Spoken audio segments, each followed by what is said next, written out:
ਬਿਸਮਿਲ੍ਲਾਹਿਰਰਹਿਮਾਨਿਰਰਹੀਮ ਤੇ अस्सलाम वालेकुम। ਸੱਜਣਾ ਮਿੱਤਰਾਂ ਭੈਣਾਂ ਭਰਾਵਾਂ ਤੇ ਮਾਵਾਂ ਨੂੰ ਅੱਜ ਦੇ ਪੰਜਾਬੀ ਵੀਲੌਗ 'ਚ ਜੀ ਆਇਆਂ ਨੂੰ। ਅੱਜ ਦੀ ਗੱਲ ਹੈ ਸਿਰਫ ਪੰਜਾਬ ਜਾਊਂਗੀ। ਤੁਹਾਨੂੰ ਲੱਗ ਰਿਹਾ ਹੋਵੇਗਾ ਕਿ ਮੈਂ ਪਾਕਿਸਤਾਨੀ ਫੀਚਰ ਫਿਲਮ ਲਾਹੌਰ ਨਹੀਂ ਜਾਊਂਗੀ ਦੇ ਖਹਿੜੇ ਪੈਣ ਲੱਗਾ। ਨਹੀਂ, ਇਹੋ ਜੀ ਕੋਈ ਗੱਲ ਨਹੀਂ ਹੈ। ਫਿਰ ਤੁਸੀਂ ਸੋਚਦੇ ਹੋਵੋਗੇ ਕਿ ਗਿੱਲ ਸਾਹਿਬ ਇਹ ਕੋਈ ਨਵੀਂ ਫਿਲਮ ਆਈ ਹੈ ਸਿਰਫ ਪੰਜਾਬ ਜਾਊਂਗੀ। ਫਿਲਮ ਤਾਂ ਨਵੀਂ ਹੈ ਪਰ ਇਹ ਫੀਚਰ ਫਿਲਮ ਨਹੀਂ ਹੈ, ਸਿਆਸੀ ਫਿਲਮ ਹੈ। ਇਹ ਸਾਡੀ ਬਾਜੀ ਮਰੀਮ ਨਵਾਜ਼ ਦੇ ਉੱਤੇ ਬਣੀ ਹੋਈ ਫਿਲਮ ਹੈ।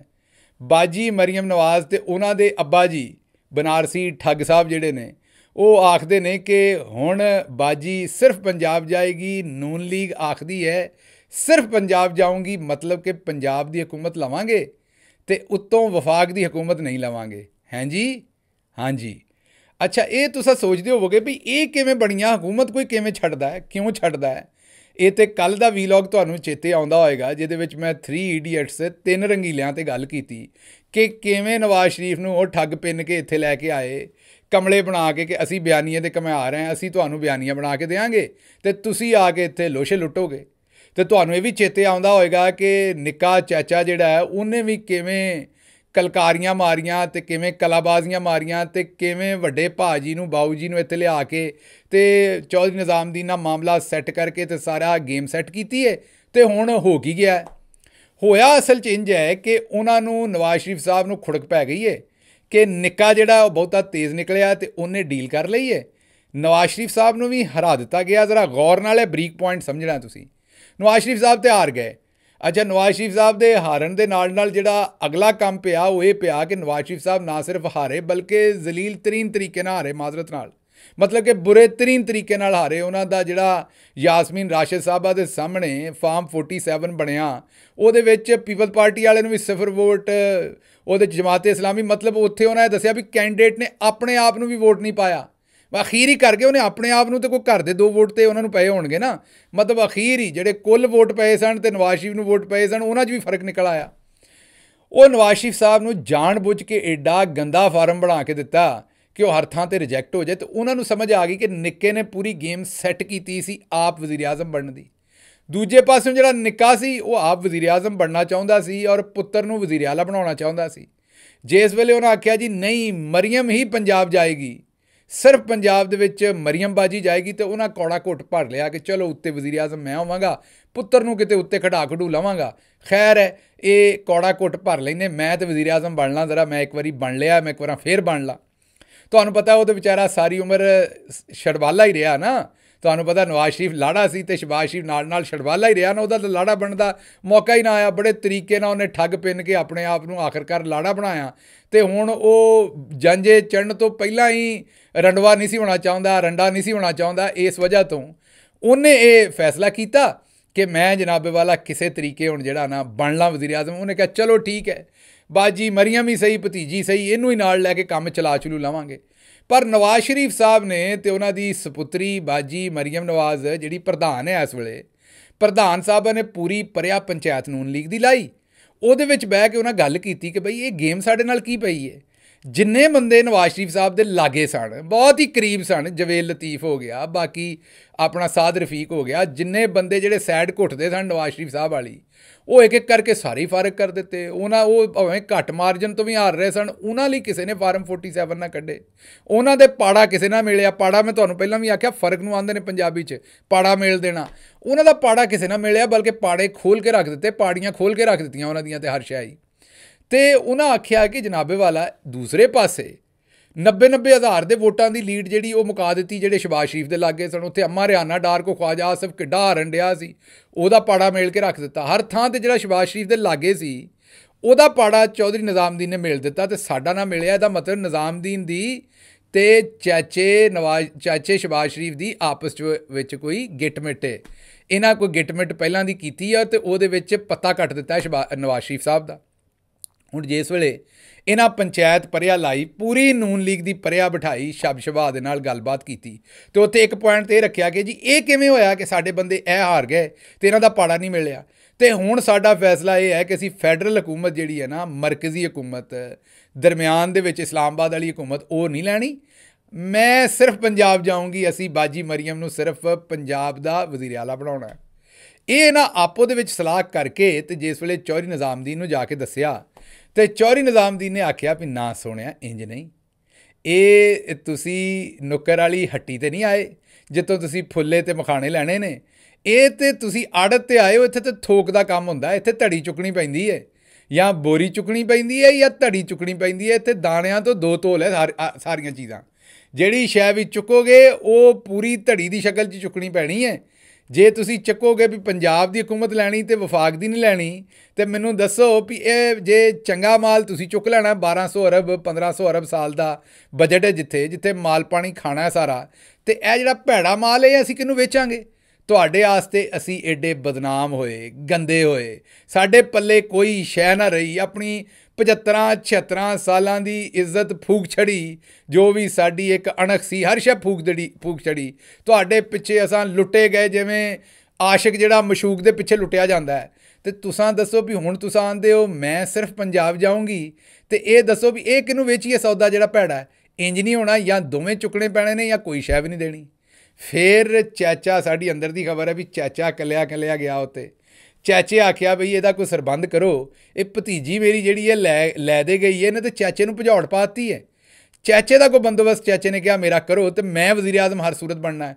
ਚੌਧਰੀ ਨਿਜ਼ਾਮਦੀਨ ਨੇ ਕਿਹਾ ਵੀ ਤੂੰ ਘਬਰਾ ਨਾ, ਤੇਰੇ ਆਸਤੇ ਹੀ ਤੇ ਅਸੀਂ, ਕਿਉਂਕਿ ਤੂੰ ਚੰਗਾ ਗੁਲਾਮ ਹੈ, ਪਾਲਿਸ਼ ਸ਼ਾਲਿਸ਼ ਚੰਗੀ ਮਾਰਦਾ ਹੈ, ਲੰਮੇ ਪੈ ਕੇ ਪਾਲਿਸ਼ ਮਾਰਦਾ ਤੂੰ, ਤੇ ਤੇਰੇ ਤੋਂ ਚੌਧਰੀ ਕੋਈ ਬੰਦਾ ਅੱਗੇ ਸਾਨੂੰ ਹੈ ਹੀ ਨਹੀਂ। ਤੈਨੂੰ ਅਸੀਂ ਬਣਾਵਾਂਗੇ, ਭਾਵੇਂ ਸਾਨੂੰ ਜੋ ਮਰਜ਼ੀ ਕਰਨਾ ਪਿਆ, ਤੇ ਉਹਦੇ ਨਾਲ ਅਸੀਂ ਕੋਈ ਨਾ ਕੋਈ ਗੇਮ ਕੱਢਦੇ ਹਾਂ, ਕੋਈ ਮਾਮਲਾ ਠੀਕ ਹੋ ਜਾਏਗਾ।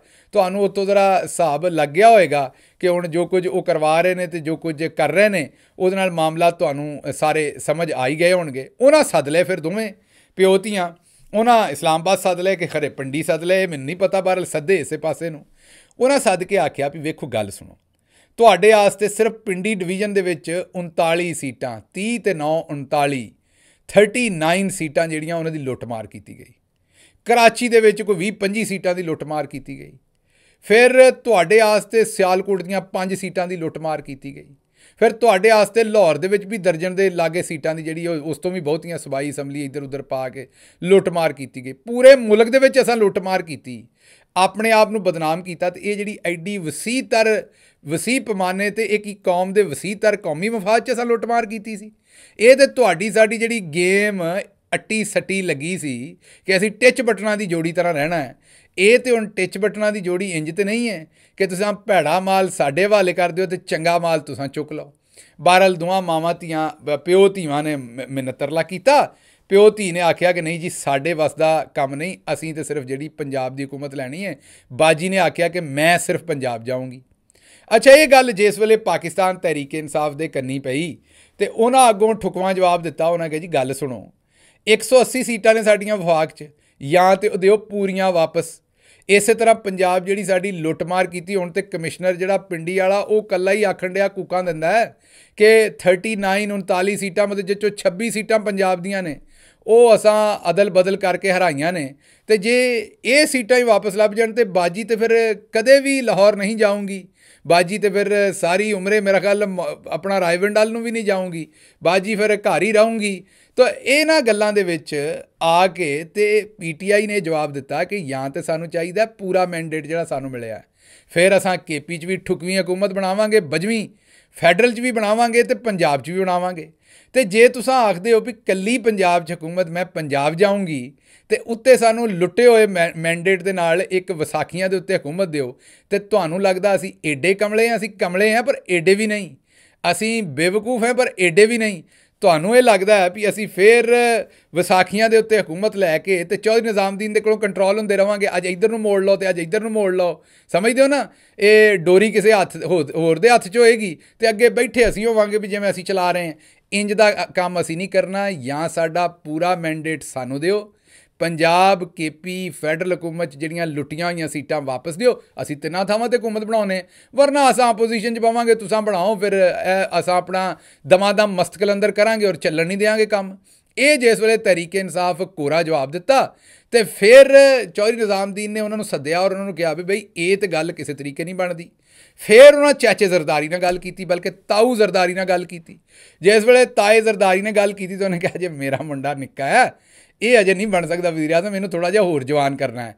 ਅਤੇ ਮੈਂ ਤਾਂ ਇਸ ਵਾਰੀ ਜਿਹੜਾ ਨਾ ਜੀ ਇਸ ਥੋਕ ਦੇ ਸੌਦੇ 'ਚ ਕੋਈ ਨਹੀਂ ਆਉਂਦਾ। ਮੈਨੂੰ ਤਾਂ ਬਸ ਐਵੇਂ ਹੀ ਹੈ ਜਿਹੜਾ ਨਾ ਜਿਵੇਂ ਸਬਜ਼ੀ ਦੇ ਨਾਲ ਧਨੀਆ ਸ਼ਨੀਆਂ ਲੈ ਲਈਦਾ ਫਰੀ ਦੇ ਵਿੱਚ, ਇੰਜ ਸਾਨੂੰ ਸਪੀਕਰ ਦੇ ਦਿਓ ਅਤੇ ਸਦਰੇ ਪਾਕਿਸਤਾਨ ਦਾ ਅਹੁਦਾ ਦੇ ਦਿਓ। ਅਸੀਂ ਨਾ ਕੋਈ ਵਜ਼ਾਰਤ ਲੈਣੀ, ਨਾ ਵਜ਼ਾਰਤ ਉਜ਼ਮਾ ਲੈਣੀ, ਅਸੀਂ ਨੁਕਰੇ ਇਕੱਠੇ ਹੋ ਕੇ ਗੁੱਟ 'ਚ ਬੈਠੇ ਰਹਿਣਾ। ਉਹਨਾਂ ਵੀ ਜਵਾਬ ਦੇ ਦਿੱਤਾ। ਇਸ ਤੋਂ ਬਾਅਦ ਹੁਣ ਜਿਹੜੀ ਬਾਜੀ ਵੀ ਅਤੇ ਅੱਬਾ ਵੀ ਅਤੇ ਬਨਾਰਸੀ ਠੱਗ ਜਿਹੜੇ ਨੇ ਅਤੇ ਨਾਲ ਚਾਚਾ ਵੀ ਨਿੱਕਾ ਜਿਹੜਾ, ਇਹ ਸਾਰੇ ਹੋ ਗਏ ਨੇ ਹੁਣ ਪਰੇਸ਼ਾਨ। ਅਤੇ ਹੁਣ ਬੈਠੇ ਇਹਨਾਂ ਦੀ ਸੂਰਤ ਹਾਲ ਉਹ ਬਣੀ। ਤੁਹਾਨੂੰ ਇੱਕ ਲਤੀਫਾ ਸੁਣਾ ਦੇਣਾ ਚਲਦੇ ਚਲਦੇ, ਅਤੇ ਫਿਰ ਤੁਹਾਡੇ ਕੋਲੋਂ ਇਜਾਜ਼ਤ ਲੈਂਦੇ ਹਾਂ। ਇੱਕ ਝੂਠਾ ਜੋਗੀ ਸੀ, ਉਹ ਪਿੰਡ ਪਿੰਡ ਜਾਂਦਾ ਸੀ ਅਤੇ ਉਹਨੇ ਆਪਣਾ ਇੱਕ ਸੱਪ ਰੱਖਿਆ ਸੀ। ਉਹ ਸੱਪ ਜਿਹੜਾ ਸੀ ਉਹਨੇ ਦੰਦ ਕੱਢੇ ਸਨ। ਤੁਹਾਨੂੰ ਪਤਾ ਜ਼ਹਿਰ ਕੱਢਿਆ ਸੀ, ਉਹਦਾ ਪਾਲਤੂ ਸੱਪ ਸੀ ਉਹਦਾ। ਅਤੇ ਉਹ ਉਹਨੇ ਰੱਖਿਆ ਸੀ, ਜਿਵੇਂ ਉਹ ਤਮਾਸ਼ਾ ਕਰਨ ਵਾਲੇ ਹੁੰਦੇ ਨੇ, ਉਹ ਲੜ ਤਾਂ ਸਕਦਾ ਨਹੀਂ, ਉਹ 'ਚੋਂ ਜ਼ਹਿਰ ਤਾਂ ਸਾਰੀ ਕੱਢੀ ਹੁੰਦੀ ਹੈ। ਉਹ ਜਿਵੇਂ ਇਸ ਵੇਲੇ ਚੌਧਰੀ ਨਿਜ਼ਾਮਦੀਨ ਨੇ ਨਵਾਜ਼ ਸ਼ਰੀਫ ਸਾਹਿਬ ਦੀ ਸਾਰੀ ਜ਼ਹਿਰ ਕੱਢੀ ਹੈ ਅਤੇ ਹੁਣ ਬਸ ਫੂਕਰਾਂ ਸ਼ੂਕਰਾਂ ਮਾਰਦੇ ਨੇ, ਪੱਲੇ ਕੁਛ ਨਹੀਂ ਹੈਗਾ ਉਹਨਾਂ ਦੇ। ਅਤੇ ਉਹ ਬਹਰਹਾਲ ਇਹੋ ਜਿਹੀ ਸੂਰਤ ਹਾਲ ਸੀ। ਅਤੇ ਉਹ ਪਿੰਡ ਪਿੰਡ ਜਾਂਦਾ ਸੀ ਅਤੇ ਪਹਿਲੇ ਤਗੜਾ ਜਿਹਾ ਘਰ ਕੋਈ ਵੇਖਦਾ ਸੀ, ਅਤੇ ਜਿਸ ਵੇਲੇ ਧੁੱਪ ਸ਼ਿਕਰ ਲੱਗੀ ਹੁੰਦੀ ਸੀ ਅਤੇ ਉੱਥੇ ਨਾ ਜਨਾਬੇ ਵਾਲਾ ਜਿਹੜਾ ਨਾ ਉਹ ਸੱਪ ਵਾੜ ਦਿੰਦਾ ਸੀ ਅੰਦਰ। ਜ਼ਾਹਰੀ ਉਹਨੇ ਕਿਸੇ ਨੂੰ ਲੜਨਾ ਤਾਂ ਹੁੰਦਾ ਨਹੀਂ ਸੀ। ਅੰਦਰ ਜਿਸ ਵੇਲੇ ਕੋਈ ਜ਼ਨਾਨੀਆਂ ਵੇਖਦੀਆਂ ਸਨ, ਬੱਚੇ ਕੂਕਾਂ ਮਾਰਦੇ ਸਨ, ਉਹ ਬਾਹਰੋਂ ਲੰਘਣ ਡਿਆ ਹੁੰਦਾ, ਕੀ ਹੋਇਆ ਬਈ ਕਿਉਂ ਕੂਕਾਂ ਮਾਰਦੇ ਹੋ? ਇਹ ਜੀ ਸੱਪ ਆ ਗਿਆ। ਉਹਨੇ ਮੈਂ ਜੋਗੀ ਹਾਂ, ਮੈਂ ਕੱਢ ਲੈਣਾ ਇਹਨੂੰ ਸੱਪ ਨੂੰ। ਉਹਨੇ ਬੀਨ ਵਜਾਉਣੀ ਅਤੇ ਸੱਪ ਜਿਹੜਾ ਉਹਨੇ ਫੜਨਾ, ਆਪਣਾ ਪਟਾਰੀ 'ਚ ਪਾਉਣਾ ਅਤੇ ਰੁਪਈਆ 500 ਜਾਂ 100 ਜਾਂ ਜੋ ਵੀ ਉਹਨੂੰ ਉੱਥੋਂ ਖਰਚਾ ਮਰਚਾ ਲੱਭਣਾ, ਉਹ ਡੱਬੇ ਲਾਉਣਾ ਅਤੇ ਉੱਥੋਂ ਗਾਂਹ ਫਰਾਰ ਹੋ ਜਾਣਾ। ਇੱਕ ਦਿਨ ਰੱਬ ਦੀ ਕਰਨੀ ਕੀ ਹੋਈ ਕਿ ਉਹਨੇ ਕਿਸੇ ਦੇ ਘਰ ਜੋ ਇਹਨਾਂ ਨਾਲ ਹੋਇਆ ਨਾ ਚੌਧਰੀ ਨਿਜ਼ਾਮਦੀਨ ਨਾਲ ਅਤੇ ਸਾਡੀ ਬਾਜੀ ਮਰੀਮ ਮੈਂ ਸਿਰਫ ਲਾਹੌਰ ਜਾਊਂਗੀ, ਇਹਨਾਂ ਨਾਲ ਹੋਇਆ ਜੋ ਅਵਾਮ ਨੇ ਅਤੇ ਇਮਰਾਨ ਖਾਨ ਨੇ ਕੀਤਾ। ਇੱਕ ਦਿਨ ਇਹੋ ਜਿਹਾ ਦਿਨ ਆ ਗਿਆ, 100 ਦਿਨ ਚੋਰ ਦਾ, ਇੱਕ ਦਿਨ ਸਾਧ ਦਾ। ਇੱਕ ਦਿਨ ਉਹਨੇ ਸਪੇਰੇ ਨੇ ਜਿਸ ਵੇਲੇ ਝੂਠਾ ਸੱਪ ਛੱਡਿਆ ਅਤੇ ਥੋੜ੍ਹੀ ਦੇਰ ਬਾਅਦ ਉੱਤੇ ਖਲਕਤ ਨੇ ਲਾਲਾ ਲਾਲਾ ਕੀਤੀ। ਉਹਨੇ ਕੁੰਡੀ ਖੜਕਾਈ, ਉਹਨੇ ਕਿਹਾ ਕੀ ਹੋਇਆ ਬਈ? ਉਹਨੇ ਕਿਹਾ ਜੀ ਸੱਪ ਆ ਗਿਆ। ਉਹਨੇ ਕਿਹਾ ਮੈਂ ਕੱਢ ਦਿੰਦਾ, ਮੈਂ ਬੀਨ ਵਜਾਉਣਾ। ਉਹਨੇ ਕਿਹਾ ਆਓ ਜੀ ਕੱਢੋ, ਅਸੀਂ ਰੁਪਈਆ 500 ਦਿਆਂਗੇ। ਬਹਿ ਕੇ ਬੀਨ ਵਜਾਉਣੀ ਸ਼ੁਰੂ ਕਰਤੀ। ਥੋੜ੍ਹੀ ਦੇਰ ਤੋਂ ਬਾਅਦ ਇੱਕ ਕਾਲਾ ਫਨੀਅਰ ਨਾਗ ਜਿਹੜਾ ਸੀ ਉਹ ਆਇਆ ਸ਼ੂਕਰਾ ਮਾਰਦਾ ਹੋਏ ਦੇ ਹਾਲ ਨੂੰ, ਉਹਨੇ ਮਾਰੀ ਛਾਲ ਪਿਛਾਂ। ਉਹ ਉਹਦਾ ਸੱਪ ਨਹੀਂ ਸੀ, ਉਹ ਥੋੜ੍ਹੀ ਅਜੇ ਉਹ ਮਤਲਬ ਪਿੱਛੇ ਪਿੱਛੇ ਉਹਦਾ ਸੱਪ ਵੀ ਨਿਕਲ ਆਇਆ ਦੂਜੇ ਪਾਸਿਓਂ। ਹੁਣ ਜਿਹੜੇ ਘਰ ਵਾਲੇ ਸਨ ਉਹ ਉਹਨੂੰ ਆਖਣ ਵੀ ਸੱਪ ਫੜ, ਉਹ ਸੱਪ ਤੋਂ ਭੱਜੇ ਅਤੇ ਆਪਣੇ ਸੱਪ ਵਾਲੇ ਪਾਸੇ ਨੂੰ ਜਾਵੇ। ਉਹਨਾਂ ਨੂੰ ਆਂਦਾ ਬਾਈ ਇਸ ਤਰ੍ਹਾਂ ਕਰੋ, ਮੈਂ ਆਪਣਾ ਫੜਦਾ, ਤੁਸੀਂ ਆਪਣਾ ਫੜੋ। ਹੁਣ ਇਹਨਾਂ ਦੇ ਨਾਲ ਰੌਲਾ ਇਹ ਬਣਿਆ ਕਿ ਹੁਣ ਚੌਧਰੀ ਨਿਜ਼ਾਮਦੀਨ ਨੂੰ ਇਹ ਆਖਣ ਡਏ ਨੇ ਵੀ ਤੁਸੀਂ ਆਪਣਾ ਫੜੋ ਅਤੇ ਅਸੀਂ ਆਪਣਾ ਫੜਦੇ ਹਾਂ, ਅਤੇ ਉਹ ਇਹਨਾਂ ਨੂੰ ਆਖਣ ਡਏ ਨੇ ਕਿ ਤੁਸੀਂ ਆਪਣਾ ਫੜੋ ਅਤੇ ਅਸੀਂ ਆਪਣਾ ਫੜਨ ਡਏ ਹਾਂ। ਅਤੇ ਬਹਰਹਾਲ ਇੱਥੇ ਗੱਲ ਜਿਹੜੀ ਮੁਕਾਉਂਦੇ ਆ ਅਤੇ ਤੁਹਾਨੂੰ ਚੇਤਾ ਕਰਾਉਂਦੇ ਆ ਵੀ ਇਹ ਜਿਹੜਾ ਅਕਰਮ ਅਤੇ ਮਨੀਰ ਅਤੇ ਸ਼ਫੀਕ ਅਤੇ ਇਹ ਜਿਹੜੇ ਸਾਰੇ ਮੁੰਡੇ ਬੈਠੇ ਦੰਦ ਕੱਢਣ ਡੇ ਨੇ, ਸਿਰਫ ਪੁੱਤਰ ਦੰਦ ਨਹੀਂ ਕੱਢਣੇ। ਮੈਂ ਚਾਹੁੰਦਾ ਕਿ ਜਿਹੜੀਆਂ ਖਬਰਾਂ ਮੁਸ਼ਕਿਲ ਨੇ ਇਹ ਪਿੰਡ ਪਿੰਡ ਹਰ ਬੰਦੇ ਨੂੰ ਪਹੁੰਚਣ ਅਤੇ ਉਹਨਾਂ ਨੂੰ ਸਮਝ ਆਵੇ ਕਿ ਬਰੀਕ ਕਾਰਵਾਈ ਪਾਉਂਦੇ ਕਿਸ ਤਰ੍ਹਾਂ ਨੇ। ਕਿਉਂਕਿ ਇਹਨਾਂ ਹੁਣ ਲਲਕਾਰੀਆਂ ਮਾਰਨੀਆਂ ਨੇ ਕਿ ਇਮਰਾਨ ਖਾਨ ਉੱਤੇ ਹੁਕੂਮਤ ਬਣਾਵੇ, ਕਿਉਂ ਨਹੀਂ ਬਣਾਉਂਦਾ। ਇਹ ਗੱਲ ਸਮਝ ਆਉਣੀ ਪਿੰਡਾਂ ਦੇ ਬੰਦਿਆਂ ਨੂੰ, ਸਾਡੇ ਬਾਬਿਆਂ ਨੂੰ, ਮਾਸੀਆਂ ਤਾਈਆਂ ਚਾਚੀਆਂ ਨੂੰ ਬੜੀ ਜ਼ਰੂਰੀ ਹੈ। ਇਹ ਉਦੋਂ ਹੀ ਮੂਰਖੋ ਸਮਝ ਆਏਗੀ ਜਦੋਂ ਆਹ ਵੀਲੌਗ ਅੱਗੋਂ ਤੱਕ ਉਹਨਾਂ ਨੂੰ ਘੱਲੋਗੇ। ਇੱਕ ਤਾਂ ਇਹਨੂੰ ਸਬਸਕ੍ਰਾਈਬ ਕਰੋ ਔਰ ਤਾਂ ਕਿ ਇਹ ਚੈਨਲ ਵਧੇ ਫੁੱਲੇ ਅਤੇ ਦੂਰ ਤੱਕ ਜਾਏ, ਅਤੇ ਦੂਜਾ WhatsApp 'ਤੇ ਇਹਦਾ ਲਿੰਕ ਸ਼ੇਅਰ ਕਰਿਆ ਕਰੋ ਤਾਂ ਕਿ ਜ਼ਿਆਦਾ ਤੋਂ ਜ਼ਿਆਦਾ ਕੰਨਾਂ ਤੱਕ ਇਹ ਆਵਾਜ਼ ਜਾਏ ਅਤੇ ਲੋਕਾਂ ਨੂੰ ਪਤਾ ਲੱਗੇ ਕਿ ਮੈਂ ਸਿਰਫ ਪੰਜਾਬ ਜਾਊਂਗੀ, ਇਹਦੇ ਪਿੱਛੇ ਅਸਲ ਗੱਲ ਕੀ ਹੈ। ਰੱਬ ਰਾਖਾ।